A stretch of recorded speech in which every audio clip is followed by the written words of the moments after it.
मन गति रूप में काम कर रहा है, क्योंकि प्रकृति ऐसी है, विश्व रूप ऐसा है, क्योंकि ये ऐसा है जैसा वैसे ईश्वर है, वैसे ईश्वर इसके विषय में सोच पाते हैं, ईश्वर इसको देख पाते हैं, इसके विषय से आगे निकल पाते हैं, इससे जीवात्मा के लिए हित कर पाते हैं। तो इसलिए जैसी यह है ऐसे ईश्वर, जैसी है ऐसा उसमें ईश्वर कुछ कर पाते, इसलिए संसार की मन गति कर पा रहा है, क्योंकि संसार है, क्योंकि संसार ऐसा हो सकता है इसलिए ईश्वर को ऐसा करना पड़ता है। संसार ऐसा हो सकता है इसलिए ये मन ऐसा हो रहा है। मन ऐसा है क्योंकि संसार ऐसा है, मन भी इसलिए इस प्रकृति से ऐसा बना सकता है संसार को, क्योंकि संसार ऐसा है इसलिए मन उसी के अनुकूल चलता है।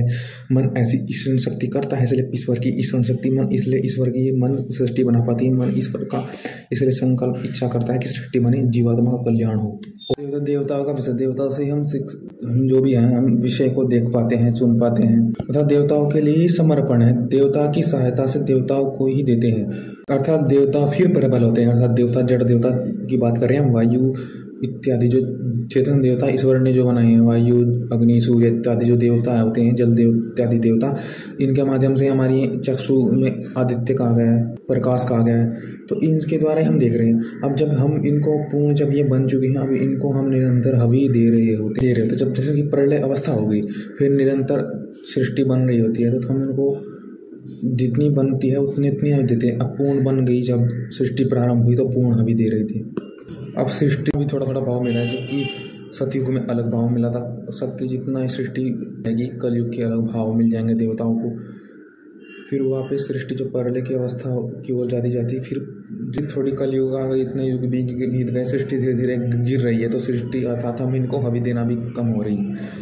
इनको सृष्टि बनने आरंभ होगी तब तक कि सृष्टि में ईश्वर फिर इच्छा करेंगे सृष्टि बने, इन देवताओं को फिर मिले, क्योंकि ईश्वर का वो कार्य है, ईश्वर उससे ही अपनी केवल गुण है ईश्वर, इसलिए उन गुणों को उस कर्म को कर पाते हैं, उस स्वभाव को निरंतर स्मरण करे हुए है। सृष्टि बनना, जड़ चेतन देवता बनना, चलना बिगड़ना बंद चलता ही रहेगा, क्योंकि ईश्वर के गुण चल हैं, निरंतर हैं, चल, क्योंकि चल है वो सदचित आनंद स्वरूप है, अर्थात अपने गुणों में रमण करते हैं। उनके गुणों की चरितार्थता जब ही है जब वह अपने स्वभाव की, क्योंकि में भिन्न है हमसे, हम तो इनमें फंसते हैं। ईश्वर में इससे भिन्न भी आनंद है प्रकृति से, तो उस आनंद को ईश्वर फिर उसमें रमण करते हुए सृष्टि को बना देते हैं, जो जैसी भी उनकी व्यवस्था होगी।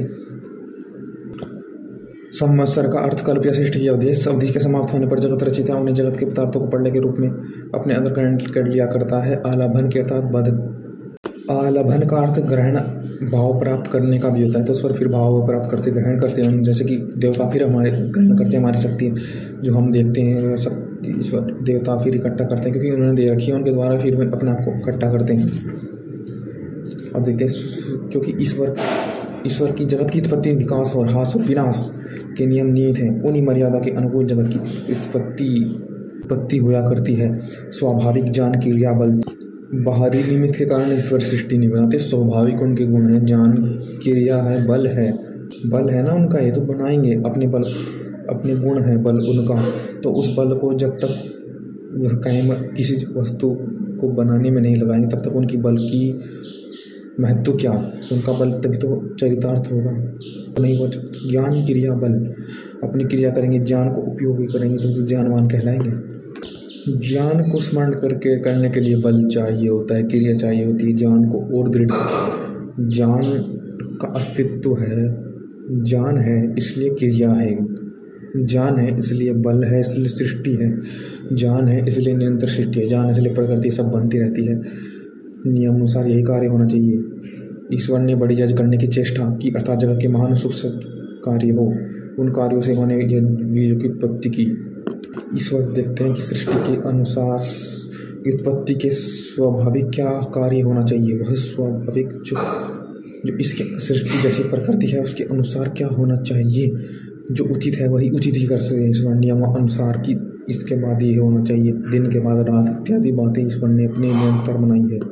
उन्होंने वीर्य बनाया, यशो वीर्यम, अर्थात वीर्य बहने वाला, उनकी सामर्थ्य है, बल है, जैसे कि हमारा सृष्टि का भी हम उससे उत्साह प्राप्त करते हैं, वीर्य हमारा बल है इत्यादि। यश और बल विराट पुरुष के प्राण के रूप में, प्राण निरंतर चल रहे होते हैं, क्योंकि प्राणों की इस प्रकार उत्पत्ति वृद्धि होने पर विराट पुरुष का विश्व रूप शरीर बढ़ने और पूर्णता प्राप्त होने ईश्वर उस सृष्टि में फिर बना करके व्यापक भी हैं, अर्थात वे बढ़ रहे हैं, तो हमारे में भी उत्साह आता है कि हम भी वृद्धि करें, हमें भी निरंतर बढ़ें, क्योंकि वह मन है शरीर के अंदर गति रूप में काम कर रहे हैं।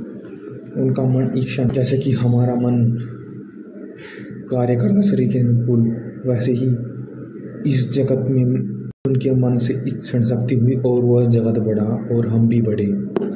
शरीर किस लिए? क्योंकि हम बाहरी ये अंतर की क्रिया कर पाए, मन ये अंतकरण से हम विचार कर पाए। अंतकरण भी शरीर, सूक्ष्म शरीर के अंदर होता है। शरीर क्या है?